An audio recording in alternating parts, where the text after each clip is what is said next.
Nos encontramos en TEL-DEDUET, Teleeducación para el Desarrollo, de la Dirección Universitaria de Educación a Distancia de nuestra Universidad Alas Peruanas. Les habla el doctor Carlos Enrique Guanilo Paredes, docente tutor del curso Filosofía de la Administración del doctorado en Administración del Sistema a Distancia de nuestra universidad. El día de hoy nosotros vamos, en este curso de primer ciclo doctoral, vamos a desarrollar el tema la filosofía de la ciencia. Y dentro de este tema de la filosofía de la ciencia tenemos los siguientes contenidos. La filosofía, en primer lugar, la teoría del conocimiento, la teoría de la ciencia, la epistemología y los paradigmas. Estos paradigmas que tanto frenan a las instituciones, a las organizaciones y que también a veces se convierten en puertas de oportunidad que el buen directivo, que el buen líder puede analizar, antes identificar y tratar de gestionar a efectos de lograr con mayor eficiencia las metas que se ha propuesto él y la organización.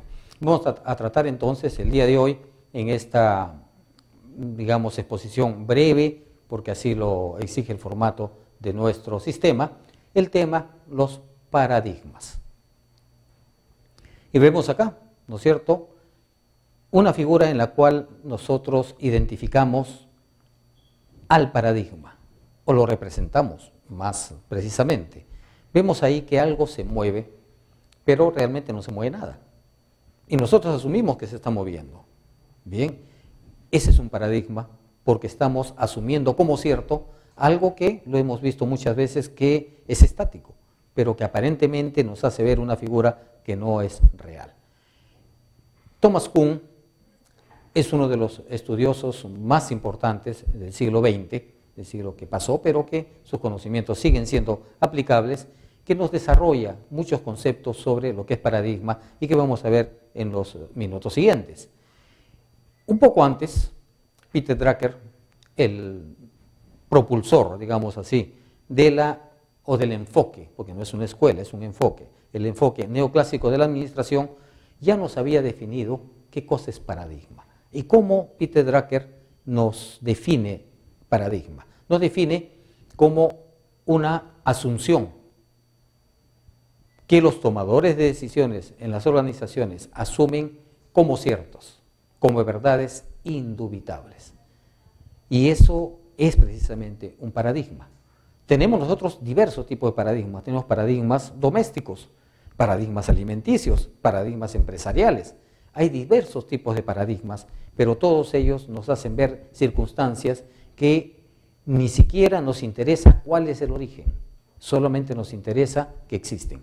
Y entonces cuando una persona llega a una organización y encuentra algún tipo de paradigmas, lo primero que va a hacer va a identificarlos, va a chocar con ellos, pero poco a poco va a adaptarse a ese paradigma. Y muchas veces, como acabamos de decir, ese paradigma significa un ancla para el desarrollo de la organización, y en otros casos el paradigma está presente, pero no sabemos utilizarlo para poder lograr de una forma más, digamos, más rápida, incluso más eficiente, las metas que la organización se ha propuesto. Verdades indubitables, ¿no? Un ensayo, científico sobre 5 monos, por ejemplo, en la cual un experimentador, un científico, encierra a 5 monos y a cada uno de ellos les asigna digamos, una mano de plátanos, a todos, en un árbol. El experimento consiste en que al ver los plátanos, un mono de ellos, el más osado, el más atrevido, va a querer comer los plátanos. Y entonces, inmediatamente que come los plátanos, el investigador echa un chorro de agua sobre los otros, de agua helada, sobre los otros monos. Entonces, al ver esa reacción, al otro día, igualmente se le pone otra mano de plátanos, y al momento que un mono quiere subir a coger los plátanos, los otros monos lo apalean, porque también ahí dentro de la escenografía habían palos, lo apalean al mono. Con el segundo mono ocurre lo mismo, quiere subir a coger los plátanos y los otros lo agarran a palos, porque saben que cada vez que alguien quiere ir a subir, alguien quiere subir a coger los plátanos, va a haber un chorro de agua que les cae. El experimento continúa y se extrae un mono y se incorpora un mono nuevo. El mono nuevo, obviamente como nuevo, va a tratar de ir a coger los plátanos e inmediatamente lo agarran a palos. En este ensayo, de manera sucesiva, se va cambiando uno a uno los monos, de tal forma que en algún momento todos los monos que están dentro de la jaula son, entre comillas, monos nuevos. Cada vez que un mono nuevo ingresa y quiere coger los plátanos, los otros lo agarran a palos. ¿Qué cosa es lo que queda? Si ellos no sabían el origen de esa, digamos, reacción de sus compañeros, nadie sabía, porque ya ellos no han visto el origen de esta situación. Se fijó un comportamiento irreflexivo muchas veces. Ese es un excelente ejemplo que algunos investigadores, digamos, que condujeron a efectos de explicarnos qué cosa es un paradigma. Nosotros tenemos muchísimos paradigmas, como digo, en la vida diaria. Quizá algunos paradigmas tan pequeños, así tan simples, como por ejemplo, ¿por qué comemos pan? ¿Por qué comemos en particular pan francés, por ejemplo? Sin ser franceses, obviamente, no sé, pero ¿por qué comemos pan francés? Alguien nos dice porque es alimento, pero hay otros alimentos de mayor disponibilidad, más cómodos incluso y más nutritivos. Pero comemos pan francés, ¿por qué razón lo hacemos? No necesitamos una explicación, nadie le interesa ni busca una explicación, simplemente sabe que está dentro de ese paradigma y lo consume. Entonces, ¿qué es el paradigma? Al margen de esta expresión de Peter Drucker, que es bastante sabia, bastante precisa, es el marco a través del cual una persona percibe, ¿no?, y a la vez clasifica la realidad y actúa de acuerdo a ella. Es una especie de cristal a través del cual mira uno la realidad de acuerdo a como uno cree que es cierta y no duda de que esa verdad sea así. Vamos a ver algunas definiciones y precisamente comenzamos con Thomas Kuhn. En su libro The Structure of Scientific Revolutions, él nos dice que un paradigma son muestras aceptadas de métodos prácticos en la ciencia. No hay que demostrar nada, son muestras aceptadas por la sociedad, por las personas, de métodos prácticos en la ciencia. Adam Smith, en Powers of the Mind, nos dice, es un conjunto, el paradigma es un conjunto de hechos asumidos, es de hechos que nosotros lo incorporamos en nuestro interior. Por ejemplo, el agua para el pez, o el pez en el agua, ¿no es cierto? Es con natural, no tenemos que preguntarnos nada, es así. El paradigma explica el mundo y permite predecir su comportamiento. Estando en medio del paradigma, es difícil imaginar otro.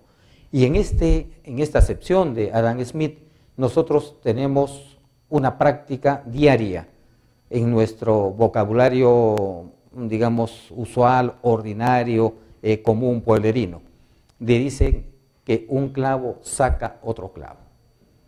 Entonces, parafraseando, interpretando un poco a Adam Smith, el paradigma es eso. Tiene que haber otro paradigma para que pueda ocupar el espacio del paradigma que nosotros queremos extraer, que queremos quebrar. Porque si el paradigma nos está retrasando en nuestros caminar hacia adelante, obviamente que es sujeto o pasible de ser extraído. Pero no lo podemos extraer si es que no lo reemplazamos por otro paradigma. Willis Harman, An Incomplete Guide to the Future, nos dice, el paradigma es la manera básica de percibir, pensar, valorar y hacer cosas asociadas con una visión particular de la realidad. Y Marilyn Ferguson, en The Aquarian Conspiracy, nos dice, es el paradigma un marco de pensamiento, un esquema para entender y explicar ciertos aspectos de la realidad. Ciertos aspectos que quizá no son percibidos directamente por todos, pero que un grupo social, una persona, alguien, le dio una explicación. Y como no había otra explicación, todos asumieron que esa explicación era la válida. Y se sentó el paradigma. Joel Berker, en Discovering the Future, The Business of Paradigm, dice, un conjunto de reglas que definen límites y establecen lo debido para tener éxito dentro de estos límites. Conjunto de reglas, ¿no es cierto? Espacios conductuales que van a establecer un tipo de conducta en los seres humanos y que los seres humanos asumen que deben desarrollar sus actividades dentro de ese espacio limitado. ¿Qué cosa es entonces el paradigma? Dentro de una perspectiva ya más genérica en base a estas definiciones previas. Los seres humanos poseemos muchos paradigmas y estos paradigmas tienen reglas, pero estas reglas dentro de lo que es la amplitud y la sencillez del paradigma son pocas reglas. Pero nosotros como seres humanos, cuando no tenemos respuestas tangibles, cuando no tenemos respuestas objetivas, nos aferramos, ¿no es cierto?, a esas tendencias, a esas pocas reglas y actuamos en función a ellas. ¿Son buenos o malos los paradigmas? Nosotros podemos decir que pueden ser buenos en algunos casos, ya lo hemos dicho al inicio, pero también pueden ser negativos en otros casos.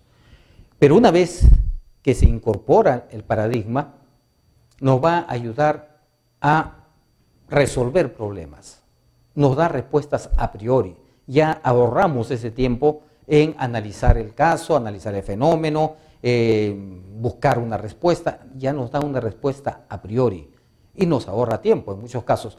Nos da cierto nivel de confort en la toma de decisiones, cierto nivel de confort en la gestión de las empresas, cierto nivel de confort en operar las actividades o las operaciones de la empresa. Entonces, como tenemos ese confort, lo asumimos y lo aceptamos. Y cada vez que se nos presenta nuevamente un fenómeno similar, nosotros ya tenemos una respuesta no a priori. Y se nos hace la vida más fácil.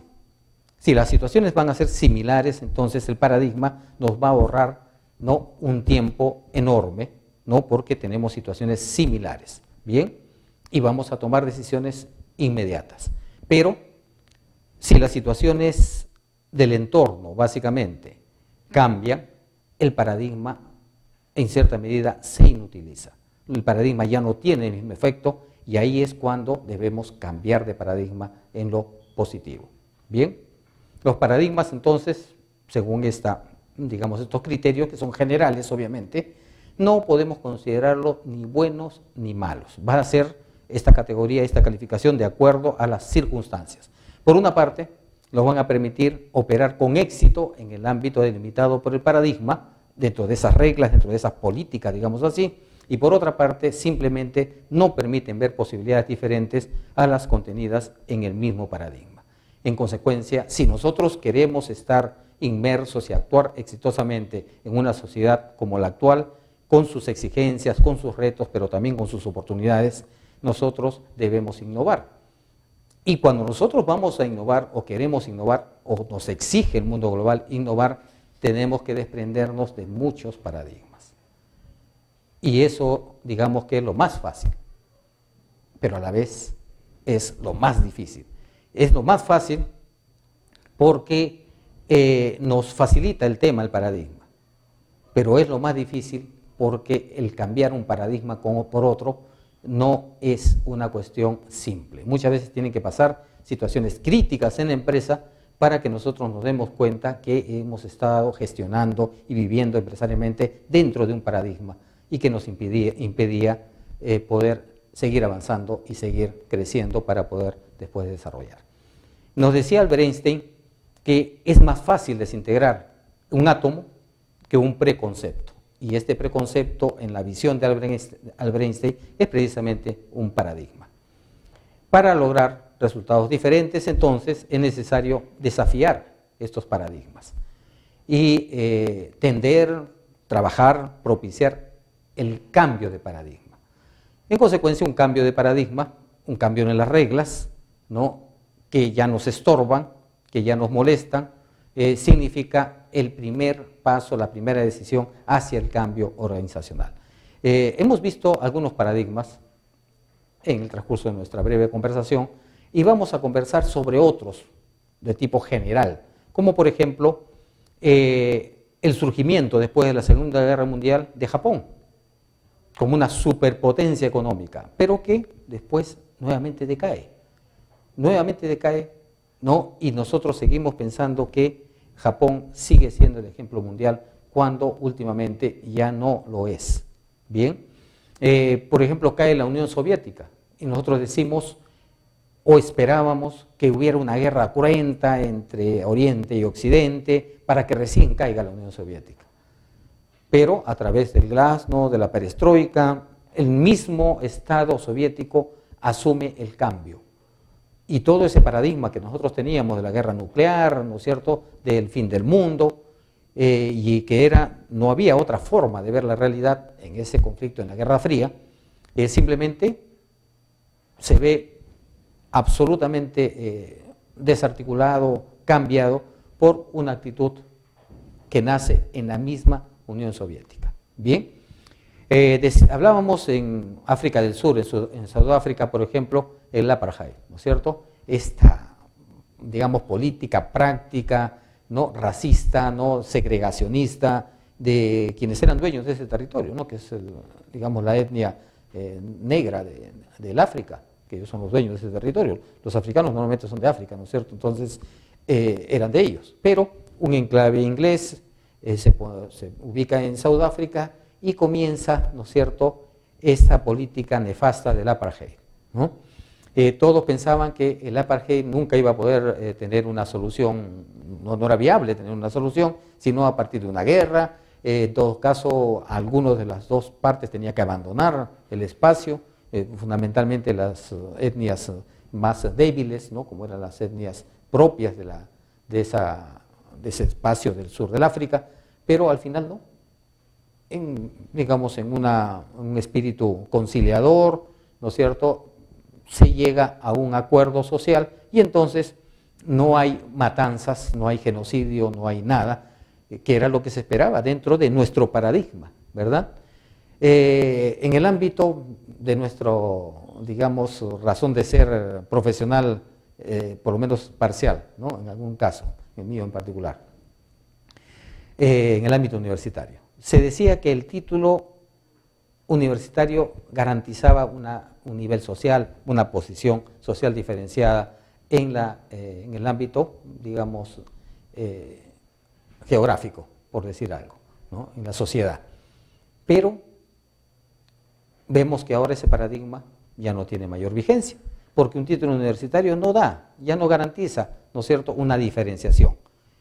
Hay muchas universidades en el Perú, la competencia cada vez profesional se hace cada vez más intensa, hay diversas actitudes, no de las universidades, sino del mismo estudiante y del mismo profesional, ¿no? Algunos profesionales quieren ser destacados y entonces trabajan y hacen todo lo posible por ser profesionales sobresalientes, porque eso es una individualidad, y otros no, ¿no es cierto? Entonces, vemos nosotros que el título universitario ya no garantiza un cambio de estatus, ¿no es cierto? Ya no lo garantiza de ninguna manera. Hace algunas décadas, ¿no?, sí, había ese paradigma, ¿no es cierto? Nosotros teníamos esa idea. El paradigma de la computación para todos.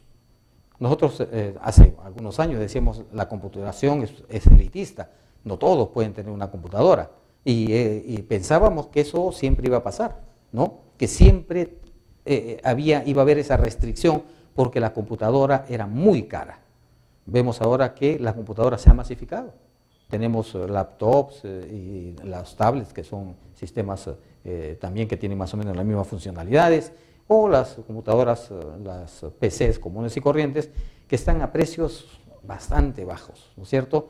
Y al margen de bajos hay una alta disponibilidad, hay créditos, hay muchas formas de que la gente, independientemente de la gran capacidad o poca capacidad adquisitiva que tenga, puede disponer, ¿no?, de un computador. Bien, entonces eso rompe ese paradigma, ¿no es cierto?, de la computación como algo exclusivo a la computación para todos. Bien, en un cambio, en el paradigma normalmente no nace, ¿no es cierto?, en el interior del espacio social, en el interior de la empresa, porque hemos dicho nos acostumbramos al paradigma, convivimos con el paradigma y prácticamente no lo identificamos ya. Nos da en algunas medidas, como hemos conversado, niveles de confort, niveles de comodidad.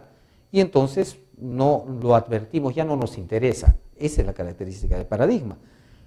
Quien ingresa a una organización sí se da cuenta del paradigma y es el que puede cambiar, ¿no es cierto?, el paradigma, antes de que lo asuma como propio y se incorpore al sistema.